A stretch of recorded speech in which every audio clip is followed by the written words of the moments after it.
고센TV 시청자 여러분 안녕하세요. 마에스트로나입니다. 제가 섬기고 있는 서울반석교회에서 저번 주하고 그러니까 저저번 주하고 저번 주 그러니까 어제 주일하고 그전 주일에 목사님께서 주일에 말씀을 전하시는 시간에 분위기가 좀 안 좋습니다. 왜냐하면요, 듣기 싫은 메시지거든요. 뭐냐면 요한 1서의 본문 말씀을 가지고요, 서로 사랑하는 것, 형제를 사랑하는 것, 이 부분에 대해서 이제 메시지를 이제 전하시는데, 우리 성도님들도 요한 1서 같은 경우는 길지 않습니다. 그러니까 우리 성도님들도 요한 1, 2, 3서 다 같이 읽어도 그렇게 길지 않아요. 성도님들께서도 이제 시간을 내셔서 요한 1서에서 3서를 읽고 묵상하시는 시간을 가지시면 유익이 있으시리라 생각이 됩니다.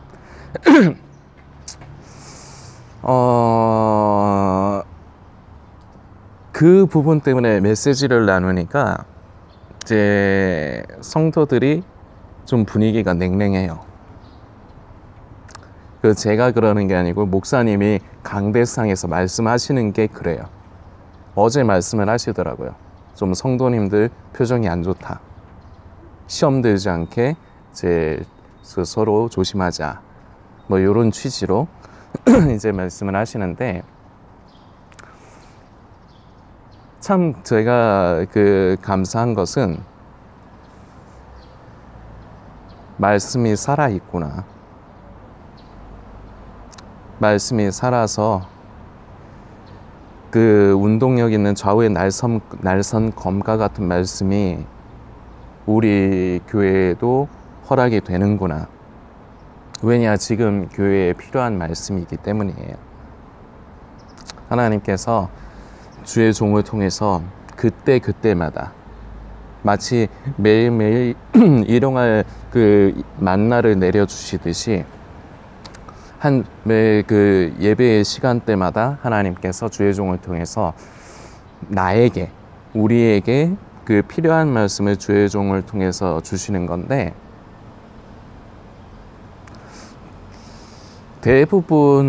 우리나라의 대부분의 교회는요, 말씀을 듣는 시간에 분노하거나 기분이 안 좋거나 이런 경우가 거의 없습니다. 왜냐, 목회자들이 그런 걸 꺼려해요.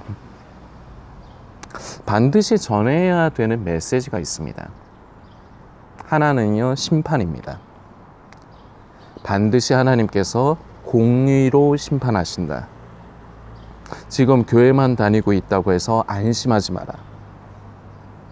우리 주님 만나 뵙는 날까지 삶을 살아가는 그 모든 여정 동안이 결국은 심판대 앞에서 평가를 받는다. 이 심판에 대해서 분명히 가르쳐야 하고요. 그리고 또 하나는 우리 이게 가장 우선시 돼야 되는 거긴 한데, 예수 그리스도의 사랑입니다. 십자가의 은혜.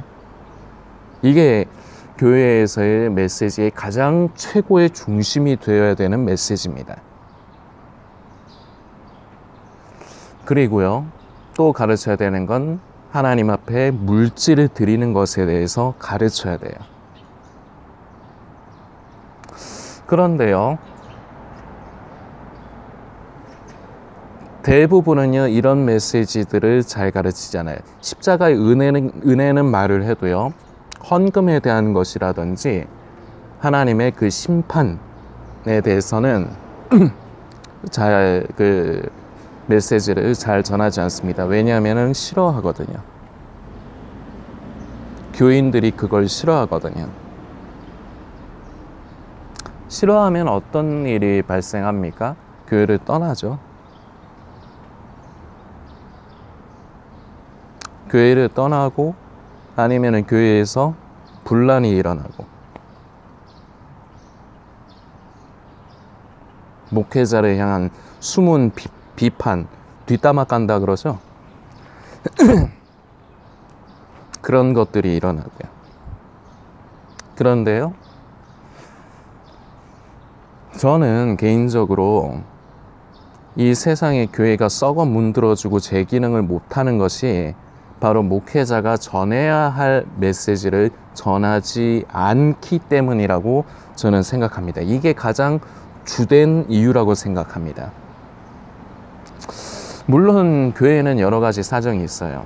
교회 안에 구성원들이 모두가 믿음의 상태가 다릅니다. 이제 신앙생활을 한 지 얼마 안 된 성도들도 있어요. 그런 성도들도 잘 양육을 해야 되니까 이런 것을 다 감안해서 메시지를 전해야 합니다. 잘못해서 시험 들면 안 되니까요. 그저 교인 하나 떠나고 헌금 액수 줄어드는 문제를 얘기하는 게 아닙니다. 그걸 두려워하는 게 아니고 아직 생명이 성숙하지 못한 어린 성도를 잘 양육하고 그 성도가 하나님 앞에서 강하고 건강하게 자랄 수 있도록 해야 되는데, 그러려면 처음부터 너무 강한 메시지, 직설적인 메시지는 좀 해로울 수가 있습니다. 그래서 교회는 이런 사람들까지 생각을 해서 이제 결과적으로 이 공동체가 이제 운영이 돼야 되기 때문에 목회자들이 분명히 말씀을 선택을 이렇게 이제 전하는 부분에 대해서 고민을 하고 어려워하는 부분이 분명히 있어요. 저는 그 심정을 이해를 합니다. 그리고 그게 또 한편으로 옳아요. 그게 분명히 필요한 겁니다. 그런데 또 한편으로는 또 아쉬운 것은 그러한 메시지들이 전해지지 않으면 몇 년이 지나건, 교회를 다니지 몇 년이 지나건 수십 년이 지나건 변화가 없어요. 그저 예수님은 나는 지금 잘 믿는다는 착각 속에 빠져있는 예수님을 믿는 것이 아닌 그저 종교인 하나가 그냥 주일마다 교회를 다니는 겁니다. 그런 메시지가 전해지면요, 우리는요 양심이 일단 반응을 합니다. 그러면서 싫어요. 그냥 한마디로 표현하자면요, 그게 싫어요. 그런 얘기가 듣기 싫어요. 말씀을 한 구절 성도님들께 소개시켜 드리고자 합니다. 예레미야서 23장의 말씀입니다. 딱 한 절이에요. 29절 말씀. 여호와의 말씀이니라. 내 말이 불같지 아니하냐. 바위를 쳐서 부스러뜨리는 방망이 같지 아니하냐. 아멘. 29절 말씀입니다. 그리고 신약에서의 대표적인 말씀은 하나님의 말씀은 살았고 운동력이 있어 좌우의 날선 어떤 것보다 예리하여 홍과 영과 골수를 찔러 쪼개느니라. 이 말씀이요. 이 말씀이 살아있다는 증거입니다. 저는 감사한 게 그 성도들은 한편으로 듣기 싫고 거북한 메시지지만 어제하고 그 전주하고 주일에 그런 메시지지만 하나님께서 주의 종을 통해서 이렇게 말씀하시는구나. 한편으로 보면요, 다른 면을 보면요, 하나님의 긍휼이 있다는 겁니다. 책망하시고 우리에게 경고하는 메시지가 떨어진다는 건요, 아직 기회가 있다는 겁니다. 지금 옳지 않은 상태에 있는데 그 상태에 있지 마라. 그 상태를 바꿔야 한다. 경고입니다. 그런데 이게 다른 면을 보면 기회입니다. 그런데 그러한 듣기 싫은 메시지, 거북한 메시지, 나를 화나게 하는 메시지가 없으면요, 그 기회가 없는 거예요. 그런데요, 수많은 교회는, 대부분의 교회는요, 이거 성도님들께서 잘 들어주시기 바랍니다. 교회를 맹목적으로 비판하고 깔려는 게 목적이 아니에요. 아까도 말씀드렸지만 교회가 기본적인 해야 될 기능이 있기 때문에 어떤 면에서는 그렇게 할 수밖에 또 없는 건 맞아요. 그러나 그런 메시지들이 전해지지 않으면요, 또 말씀드렸지만 몇십 년을 교회를 다녀도 똑같아요. 변화가 없어요. 그리고요, 나는 지금 신앙생활 잘하고 있어. 나는 하나님의 사랑을 받고 있어. 그리고 나는 하나님을 사랑하고 있어. 이런 자기만의 자아도취 망상에 빠져서 그저 그렇게 하루하루 살아가요. 그러다 예수님 다시 오시는 날, 하나님의 그 공의의 심판대 앞에 서는 날, 아주 비참한 일이 일어나는 겁니다. 그래서 이 말씀은요, 밸런스가 중요해요.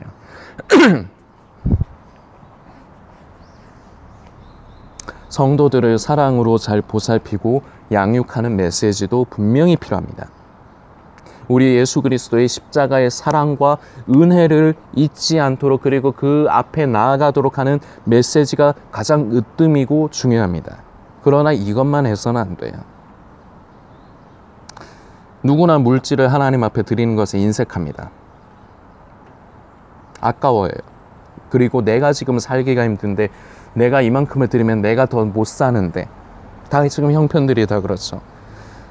그래서 헌금에 대한 말씀 들으면요, 스트레스 받습니다. 그러나 그래도 전해줘야 됩니다.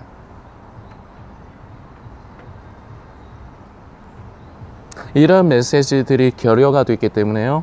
그리고 그게 시간이 오래 이제 흘러왔기 때문에 결국은 교회가 썩고 문드러지고요. 성도들은요, 성도라고 하지만 성도가 아닌 상태로 그저 교회를 왔다 갔다 하는 상태로, 또는 교회에도 안 가면서 내 믿음 지키겠다고, 예수님 오시기 전에 내 믿음 지키겠다고 배도하는 교회 안 가겠다 하면서 혼자만의 자아도취에 빠져 있어요.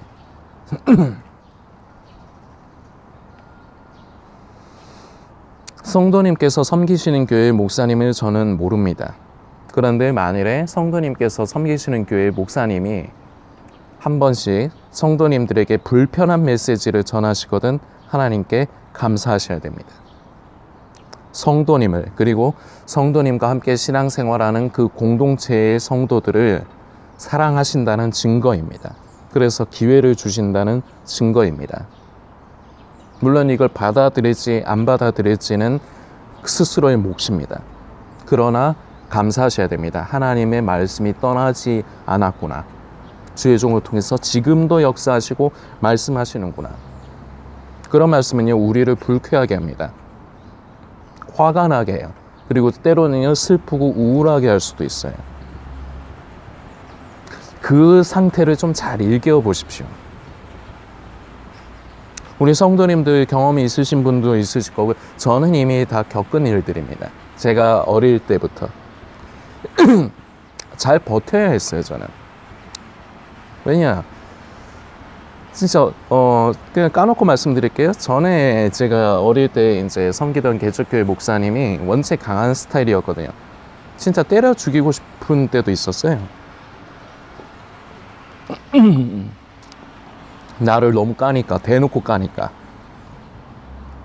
말씀 시간에 대놓고 이름 거론해 가면서 까고 그런 식으로 하니까 공개적으로 화가 났었습니다.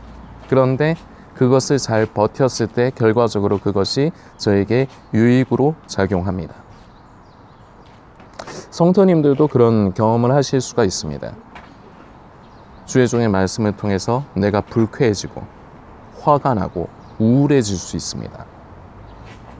그것을 잘 버티십시오. 잘 버티고 나면요, 그것이 나를 향한 하나님의 사랑과 돌이키기를 원하시는 사랑과 그리고 기회를 주시는구나를 깨달을 수가 있습니다. 만일에 이런 게 이제 균형이 잡히게 교회에서 메시지들이 잘 전해졌다면, 지금 이 세상에 있는 교회들은요, 이렇게까지 타락하지는 않았을 거고요, 이렇게까지 제 기능을 하지 못하는 상태가 되지는 않았을 겁니다. 그리고요, 나아가서요, 고센TV는 존재하지 않았을 수 있습니다. 그런데요, 불균형으로 인해서 전해져야 될 메시지, 말에게는요, 당근도 줘야 되지만요, 채찍도 있어야 돼요. 말이 달리게 하려면요.